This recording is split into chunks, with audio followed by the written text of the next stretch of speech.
At dinner, my son said, "You're out. Sign the deed." He didn't whisper it. He said it like he was calling a vote. I stayed silent.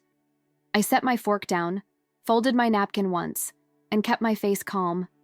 Then, the notary called. Not to schedule, to warn, because she'd been asked to notarize my signature tonight. Across the table, my daughter-in-law smiled like this was family business, and my grandson swung his legs under the chair like he couldn't wait for dessert. My hand brushed the digital recorder in my pocket, habit from widow paperwork, when misunderstandings can cost you everything. On the sideboard sat a manila envelope with my name typed too neatly. My son tapped it twice. "Open it." I didn't rush. I didn't flinch. "Tell me exactly what was changed. What would you do?" The dining room looked staged for a photograph. Candles, water glasses, a centerpiece that smelled like grocery store roses. That's when I noticed the place card in front of me, written in thick marker, like I was being labeled instead of welcomed. My son had always been particular when he wanted something. He slid the envelope closer with 2 fingers, like he didn't want to smudge his own plan. I lifted it slowly, feeling the weight of paper and intent. But that wasn't the worst part. A yellow sticky note peeked out from the first page inside. "Sign here." A black arrow, bold and impatient, pointed to a signature line. Evidence seed number 1 sat right there, bright as a hazard sign. My son's voice stayed smooth. "It's simple. You're out. Sign the deed." Out. Out of the house I'd paid for. Out of the kitchen where I'd cooked every birthday cake. Out of the life I'd built while he was still learning how to tie his shoes. I kept my eyes on the paper, not his face. That's when I realized the tone wasn't help. It was eviction dressed up as concern. My daughter-in-law leaned forward, palms open like she was offering comfort. "Mom, we'll take care of everything. You won't have to worry." Worry. Like my independence was a mess they were cleaning. My grandson piped up without looking at me. "So when do we start changing the rooms?" Dad said we can make the office a game room. Changing the rooms. Like I was already gone. I stayed silent, because silence keeps you from saying something you can't take back. It also forces other people to keep talking, and people reveal themselves when they fill the quiet. My son pushed the uncapped pen toward my hand. Perfect placement, rehearsed angle. Then I noticed how his knee bounced under the table. He wasn't calm. He was forcing calm. He said, "Lower now. Don't make this hard." I didn't answer. I stood, picked up the manila envelope, and walked to the kitchen like I was carrying my own mail. Behind me, I heard my son's chair scrape, sharp and angry. My daughter-in-law called after me, too sweet. "Don't be dramatic." But my phone buzzed in my pocket the moment I reached the sink. Unknown number. I answered, and a woman's voice, professional, careful, said, "Ma'am, I'm a notary. I was scheduled to notarize a deed transfer from you tonight. Are you safe to talk?" My throat tightened, but my voice didn't. "Yes," I said. "I'm safe." A pause, like she was choosing her words with legal scissors. "I can't discuss your documents," she said, "but I can tell you this. If a signer is pressured, I stop. If a son insists on explaining for the mother, I stop. I called because something about this felt wrong. Felt wrong. A stranger saw it in minutes. My own family had spent months polishing it. I looked back through the doorway at the table. Candles still flickering, my son's pen still waiting. I kept my expression smooth. "Thank you," I told her quietly. I ended the call and my hand slid to my pocket again, pressing the recorder like it was a rosary. Because now I knew 2 things. They weren't asking, they were executing. And my son believed my silence meant surrender. What happens when you refuse to sign, and they decide to make you the problem? I didn't go back to the table. I stayed in the kitchen long enough to wash my hands, slowly, like I wasn't shaking inside. Then I walked out, picked up my purse, and said calmly, "I'm leaving." My son stood fast. "Sit down." I stayed silent. I didn't argue with a command. I simply walked past him. That's when I felt it. The way the room tightened, like my leaving cracked their timeline. My daughter-in-law tried to catch my eye. "Mom, you're upset. Let's talk tomorrow." Tomorrow was what they wanted. Tomorrow meant another setup. In the car, I placed the manila envelope on the passenger seat like it was a live wire. At home, I locked the door behind me and checked the deadbolt twice. Then I did something I hadn't done in years. I looked for my spare key. It wasn't on the hook by the entryway, and my stomach dropped, slow and heavy. But that wasn't the worst part. 3 months earlier, my son had asked for that spare for emergencies. He'd said it like it was responsible. He'd said it like he cared. I'd handed it over because he was my son, and mothers don't like imagining emergencies. Now I pictured him copying it without telling me, smiling while he did. I set the digital recorder on my kitchen counter, plugged it into charge, and opened my journal. A clean page, a date. Dinner, deed demand, notary warning call. Facts first.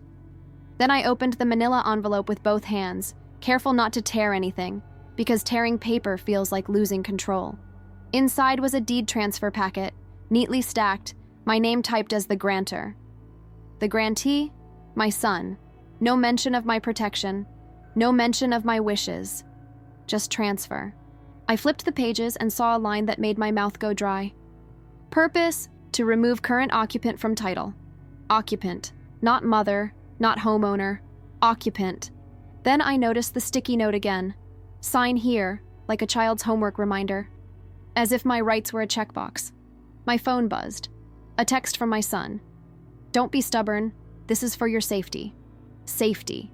The word people use when they want authority without admitting it. I didn't reply. I kept reading. That's when I found evidence seed number 2. A printed email confirmation was clipped inside the packet. Mobile notary appointment, 7:30 p.m. The address listed wasn't my house. It was my son's. My son had planned to relocate the signing to his territory, where he controlled the chairs, the voices, the exits. And my name would be the only thing needed from me. Then I saw handwriting in the margin. Quick, familiar strokes. If she hesitates, remind her she can't live alone. I recognized my son's handwriting the way you recognize your child's laugh. I sat very still. I didn't cry. Crying would be for later, alone, when it wouldn't be used against me. I turned to a fresh page in my journal and wrote carefully. Spare key missing, signing location, son's address, handwritten coercion note. That's when I realized I needed more than anger. I needed a mechanism. A clean, realistic process that didn't require my family's permission. My mind went to the notary's voice. I document refusals. Document. That word again. I checked my phone call log and saved the notary's number under a simple name. Marisol, notary. Then my phone rang. My son. I answered without warmth. Hello? He didn't waste time. Where did you go? Marisol's coming. Don't make me chase you. Chase. Like I was a runaway. I kept my voice even. I'm not signing anything tonight. His breath went sharp. You don't get to decide that. I looked at the deed packet on my table and the pen he'd placed like bait. I do, I said. His voice turned cold. If you won't cooperate, we'll make it official. We'll prove you can't manage your affairs. There it was, the next weapon. Not a pen, an accusation. I ended the call and wrote one more line in my journal. Threat, competency narrative. Then I opened my drawer, pulled out my trust documents and charity beneficiary list, and stacked them neatly in the manila envelope. If they were coming for paper, I would meet them with paper. And in the morning, before anyone could corner me again, I was going to find out what had already been filed. What if my son wasn't just planning? What if he was already recording my life as his? In the morning, I dressed like I was running errands, not walking into a fight. Gray slacks, white blouse, calm face. I packed my journal, the manila envelope, and my phone charger like a soldier packing quiet supplies. The digital recorder slid into my pocket, fully charged. Before I left, I checked my front door again. That's when I noticed a fresh scratch on the deadbolt plate. Tiny, new, like someone had tested a key. My lungs tightened, but my hands stayed steady. Because fear is useful only if you turn it into action. At the county recorder's office, fluorescent lights buzzed overhead, and the air smelled like dust and toner. I approached the counter and asked for a certified copy of the current deed on my property. The clerk didn't look surprised. She looked tired, the way someone looks when they've seen family wars and paperwork form all day. Name and address? She asked. I gave both. She typed, clicked, and frowned slightly. Then she said, "We can provide certified copies. I'll need to verify the most recent recording." Most recent recording. My stomach sank in slow motion. I kept my voice neutral. Has anything changed? I can't advise, she said, but I can print what's on file. She walked away. I opened my journal and wrote, Recorder's Office, certified copy requested. That's when I heard my name behind me. Mom. I turned. My son stood there with his wife and my grandson, like they'd followed a GPS pin straight to my defense. My son smiled too casually. I figured you'd try something. Try something. Like protecting myself was a hobby. My daughter-in-law nodded at the counter. We're just making sure everything is handled. She forgets details. Forgets. They were building the story out loud now. But that wasn't the worst part. My grandson chewing gum said, Dad said if you won't sign, you'll have to move anyway. Anyway. As if my choice didn't matter. My son stepped closer, lowering his voice like he was doing me a favor. You're making this public. Public. He didn't want truth. He wanted control in private. I slid my hand into my pocket and pressed the recorder button. Evidence seed number 3 began with a click only I could feel. My son hissed, Listen, you sign the deed, we keep you safe. You refuse, we file for intervention. Intervention. A halo word. I looked at him calmly. You mean guardianship. He blinked once, quick. And in that blink, I saw the surprise. He didn't expect me to name the thing. My daughter-in-law snapped, Don't use legal terms you don't understand. I smiled softly. Then I asked very quietly, Why was the signing scheduled at your address? My son's wife answered too fast. Convenience. Convenience that isolates. Convenience that corners. My son leaned in. Last chance. Dinner tonight. Notary. Attorney on standby. You sign, and this gets easy. Attorney on standby. So they were escalating. They weren't backing down. They were adding professionals like props. The clerk returned and handed me a printed receipt, proof of my request, and told me the certified copy would be processed. I took it, tucked it into my manila envelope, and kept my face calm. My son watched the envelope like it was dangerous. It was. Then he raised his voice, just enough for nearby people to hear. She's confused, he said. She doesn't remember what she agreed to. Confused. In public. A label, planted like a flag. I felt heat rise behind my eyes, but I didn't give it oxygen. I kept my voice level. I remember, and I'm not signing. My grandson snickered. She's being dramatic. Dramatic. Another word to shrink me. My daughter-in-law reached for my arm, lightly, like it could be called guiding. I stepped back without jerking, without scene. I simply looked at her hand until she removed it. Then I turned to leave. My son called after me. If you fight us, we'll prove you can't live alone. Prove. That word again. I got into my car, hands steady on the wheel, and stared at the manila envelope on my passenger seat. Inside it were documents. Proof. But I knew what was coming next. A meeting, a pen, a notary, and a story they'd tell to anyone who would listen. Tonight at dinner, they'd try to turn my silence into consent. So how do you walk into your own ambush and still leave with your name intact? I didn't drive home to hide. I drove home to prepare. Then I called my attorney. Not because an attorney is a savior. Because law is structure, and structure is what predators hate. Ms. Klein answered with a calm voice that didn't rise for drama. I handle deed disputes and elder law, she said. Start from the beginning. I told her everything. The dinner demand. You're out. Sign the deed. The notary's warning call. The sticky note sign here. The appointment confirmation at my son's address. The recorder's office encounter. My son labeling me confused in public. She listened without interrupting, then said, Good. You have a timeline and you have evidence. That's when I realized my silence at dinner wasn't weakness. It was discipline. Ms. Klein instructed me to email photos of the deed packet and the handwritten margin note. Then she said, We're going to do 3 things today. First, confirm current deed status using certified copies. Second, file a written notice of non-consent and discuss a property fraud alert if your county offers it. Third, protect your autonomy in case they push a competency narrative. That third part landed like a stone, because I'd heard my son say it. Prove you can't manage. Ms. Klein didn't sugarcoat it. They may try adult protective services or a welfare check, she said. They may suggest guardianship. We beat narratives with documentation. Documentation, the word again. Then she added, "And we use notary standards. A notary cannot proceed if a signer is coerced or unwilling." That was the mechanism. Not magic. Process. Ms. Klein told me to call the notary who warned me, Marisol, and ask for a written statement of why she called and why she declined. I did it on speaker with Ms. Klein listening. Marisol's voice stayed professional. I was told the son would explain and that the signer was agreeable. That language concerned me. I called to ensure the signer was safe and willing. I would have declined if I sensed coercion. A statement like that doesn't shout. It stands. I wrote the time in my journal. Then I flipped to the birthday dinner page and underlined the quote my son had spoken. "You're out. Sign the deed." Then I wrote beneath it, "Refused, no signature." Evidence seed number 1 began paying off right there, because the sticky note, the arrow, and the setup showed intent to rush. But that wasn't the worst part. My son texted while I was still writing. "Dinner 6:30, don't embarrass us again." Embarrass. Always the same leash. Shame.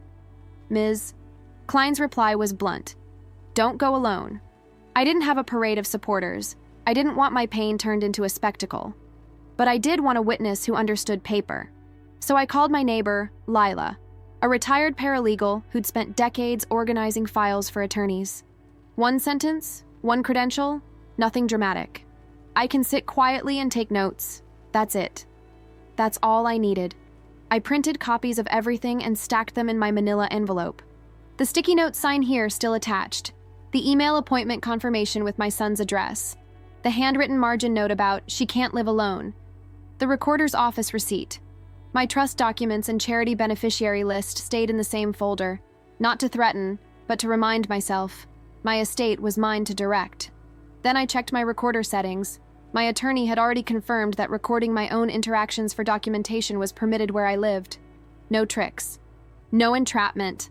Just preserving my own reality. As dusk approached, another text arrived, this time from my daughter-in-law. "We already spoke to Adult Protective Services, just FYI. APS. They weren't just pushing papers. They were building a case of words. I sat at my kitchen table, journal open, pen in hand, and wrote a single line.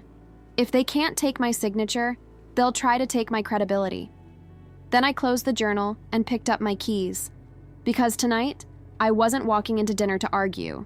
I was walking in to force the truth into the record. And if they planned to push me out with a pen, I'd push back with process. Would the notary at that table follow their script or the standards of her seal? My son's dining room looked perfect again. Candles, a clean table runner, a folder placed dead center like the main course. And on the edge of the table, almost casual, sat a blank clipboard welfare check report template, like a threat waiting for ink. I arrived with Lila beside me, quiet, calm, not carrying a weapon, just a notepad and a steady gaze. My daughter-in-law's smile tightened when she saw her. "Oh," she said, "you brought someone." I stayed silent. I took my seat. I placed my manila envelope on the table with a soft thump that made the candle flame tremble. My son's jaw flexed. Then he opened the folder and slid the deed packet toward me like a waiter presenting a dish. "You're out. Sign the deed," he said. Louder now, as if volume could replace consent. I didn't touch the pen. I didn't touch the paper. I looked at the notary sitting at the far end of the table. Different from Marisol, a man with a stamp kit and a neutral face. My daughter-in-law leaned forward, speaking fast. "We're simplifying. She gets overwhelmed. We're protecting her. Overwhelmed. Protecting. Halo words again. But that wasn't the worst part. My grandson muttered, "Just sign so we can be done. Be done. With my life." I let the silence stretch one extra second. Then I addressed the notary, voice calm. "Sir, before anything happens, if I tell you I feel pressured, can you proceed?" The notary hesitated. "No, ma'am. I cannot notarize if you're unwilling or coerced." My son snapped. "Nobody is coercing her." His wife added sharply, "She's doing this for attention." Attention. As if dignity were a performance. That's when I did the one thing they didn't rehearse for. I pulled out my phone and placed it on the table. Then I hit call. Marisol. On speaker. My son leaned forward, furious. "What are you doing?" The phone rang once, twice. Then Marisol answered. Hello? I kept my voice steady. Marisol, this is the signer you called last night. Can you confirm why you called me? Her pause was brief, then her professional tone filled the room. I was asked to notarize a deed transfer, she said. I was told the son would explain, and that the signer was agreeable. That raised concern. I called to ensure the signer was safe and willing. I would decline under coercion. The second notary's eyes shifted. First to my son, then to my daughter-in-law. My son barked, "This is ridiculous." Ridiculous. Like a professional standard was a joke. I opened my manila envelope slowly and slid the sticky note page forward. Sign here, arrow and all. Then the appointment confirmation sheet with my son's address. Then the recorder's office receipt proving I'd requested certified copies. Each page landed on the table like a quiet bell. Lila's pen moved steadily, taking notes without commentary. My daughter-in-law's voice turned sharp. Mom, if you don't sign, we'll make sure you can't stay in that house. Make sure. She said it like she had authority. My son pointed at the pen. Sign it, or we file. File. Guardianship. APS. Welfare check. All of it waiting behind that word. I didn't rise to the bait. I turned to the notary and asked the key question Ms. Klein had coached. Sir, do I appear willing right now? The notary looked at my son's flushed face, looked at my daughter-in-law's clenched hands, looked at the pen being shoved toward me. Then he said carefully, I cannot proceed in this environment. I'm declining to notarize. The room went still, then snapped. My son slammed his palm on the table. She's manipulating you. My daughter-in-law stood abruptly. Fine. If you won't sign, we'll do a welfare check. Tonight. Tonight. Immediate. Punitive. They weren't done. They were switching tools. I stayed silent for one beat, then spoke in a voice that didn't shake. Do what you have to do, I said. So will I. My grandson scoffed, but his eyes flicked to the papers like he finally understood there were rules bigger than him. My son's wife grabbed the blank welfare check clipboard and marched toward the door like she couldn't wait to write me into a box. And as I sat there with the candles burning down, I understood the next battle wasn't the deed. It was the narrative. Would my documentation hold when the knock came from someone with a badge and a clipboard? The welfare check didn't come that night. It came the next afternoon, when sunlight makes everything look ordinary, exactly how cruelty likes to arrive. 2 officers stood on my porch with a social worker holding a clipboard. Polite voices, professional posture. A process meant to protect and sometimes misused to control. I opened the door with my shoulders back. I didn't argue at the threshold. I invited them to my kitchen table, because kitchens tell the truth. Mail on the counter. A grocery list stuck under a magnet. Medication organized in a weekly box. A life that runs on routine, not confusion. The social worker introduced herself, then looked at me carefully. We received concerns about your ability to manage independently, she said. I nodded once. I expected that. I didn't sound angry. I sounded prepared. Because the difference between being targeted and being protected is whether you can show your reality on paper. I asked calmly, would you like water, coffee? One officer shook his head politely. The other glanced around the room, taking in the small details that can't be faked. Clean counters, a calendar with appointments written in my own hand, the way I moved without hesitation. The social worker said, I'm going to ask you a few questions. I said, of course. Then I slid my manila envelope across the table. Inside was my journal, dated entries, exact quotes, and the dinner demand written in ink. You're out. Sign the deed. Inside were printed texts from my son and daughter-in-law about filing if I didn't cooperate. Inside was Marisol's written statement, emailed to my attorney, explaining why she called and why she refused. Inside was the county recorder receipt showing I'd requested certified copies. And on top, because I wanted them to see it first, was the certified copy itself, stamped, dated, official. That stamp mattered. It wasn't my opinion. It was the county's record. The officer asked, has any deed been recorded changing ownership? I lifted the certified copy and held it steady so he could read the header.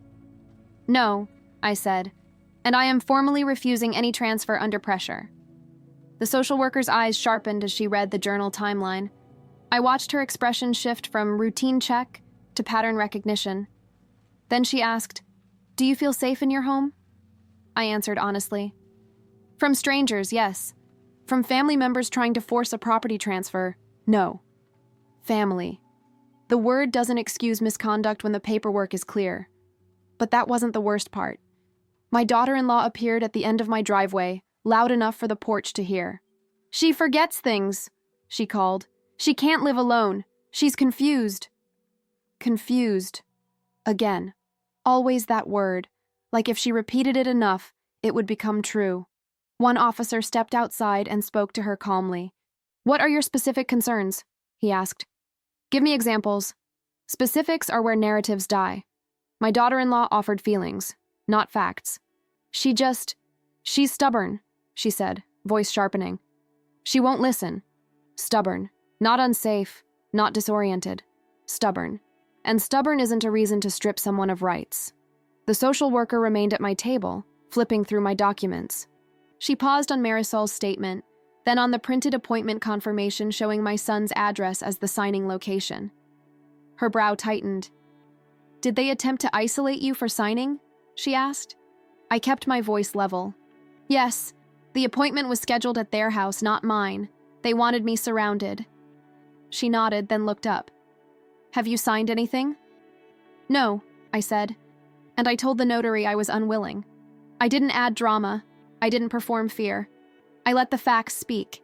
Then the social worker asked questions. Standard, careful, date, time, where I shop, who I call in emergencies, how I manage bills. I answered without hesitation, because this is my life, and I know it. I even showed her my bill folder, organized by month, with a simple checklist I keep inside. Not because I needed to prove anything to strangers, because my son had forced me into a world where proof mattered more than trust. The officer returned from outside and said, "Ma'am, we're done here." My daughter-in-law's voice rose from the driveway. "You're just believing her?" The officer's tone stayed neutral but firm. "We're observing and documenting. Ma'am is oriented and has documentation." Documentation. Again. That word that keeps the ground from shifting under your feet. The social worker gave me a card and said, "If they continue using welfare checks as pressure, contact us. We document misuse and patterns." Pattern. A word that becomes a shield when it's written down. She lowered her voice slightly and added, "You did the right thing by keeping records." I didn't smile. I didn't celebrate.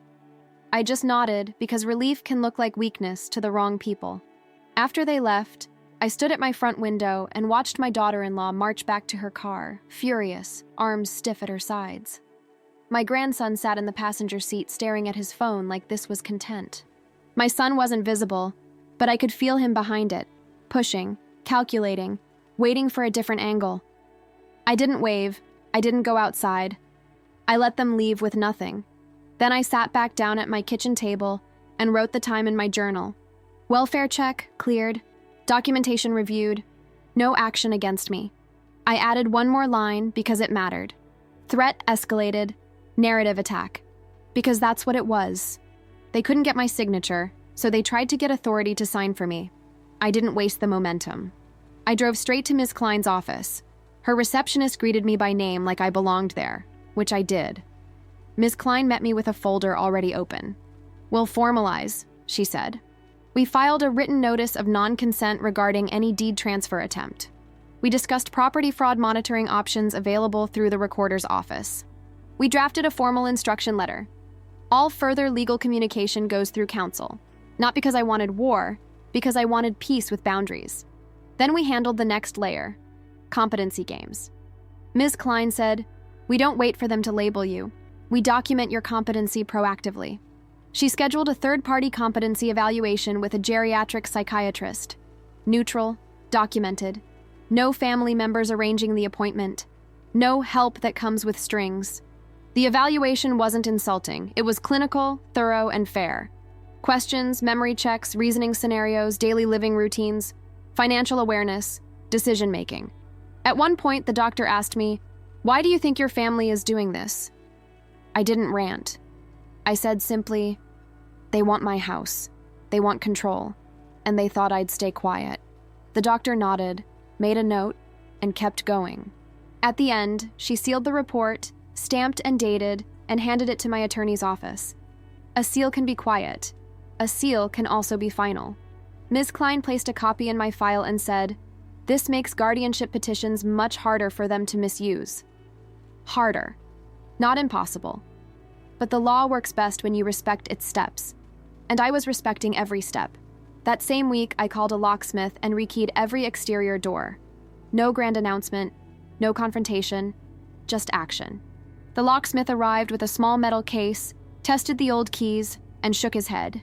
"This key's been copied," he said. Matter of fact, like it was weather. My chest tightened, but I kept my face still. He rekeyed the locks and handed me new keys, bright cuts, clean edges. I held them like a boundary you can feel in your palm.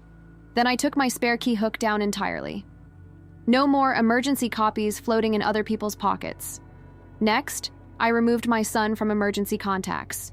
I updated my doctor's office and pharmacy. I tightened access to my medical information, because confused is a word that spreads fast when people are motivated. I also reviewed my banking and insurance beneficiaries, not because money was the point, but because control always tries to slip into the gaps. Ms. Klein helped me add a simple safeguard: written instructions that any significant changes require my direct confirmation and a witness from my attorney's office. Realistic, administrative, effective. Then I updated my estate plan. Not dramatically, not with speeches, just carefully. Notarized, filed. My trust documents and charity beneficiary list stayed in my own control, where they belonged. I didn't change things out of spite. I changed them out of clarity. People who try to evict you at dinner don't get to claim family as a reward later. The first time my son realized the locks were changed, he didn't knock politely. He pounded. I didn't open the door. I spoke through it, calm. "What do you want?" His voice was tight. "My key doesn't work." I said, "That's correct." A pause. Then sharper, "You can't do this." I held the new keys in my hand and felt how small they were compared to the power they represented. "I can," I said. "Because it's my house." He tried one more time, softer now, like he was switching masks. "Mom, you're overreacting. Overreacting. A word meant to shame you back into being convenient." I didn't bite. I said, "If you have anything legal to say, call my attorney." Then I stepped away from the door. Not because I was afraid, because conversation was his tool. Process was mine. That night, my son called.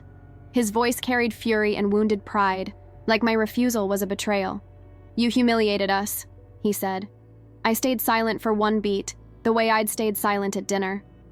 Then I answered calmly, "You tried to take my home over a meal." He snapped, "It was for your own good." I looked at my new keys on the counter, the sealed evaluation report copy in my file folder, and my journal closed but ready.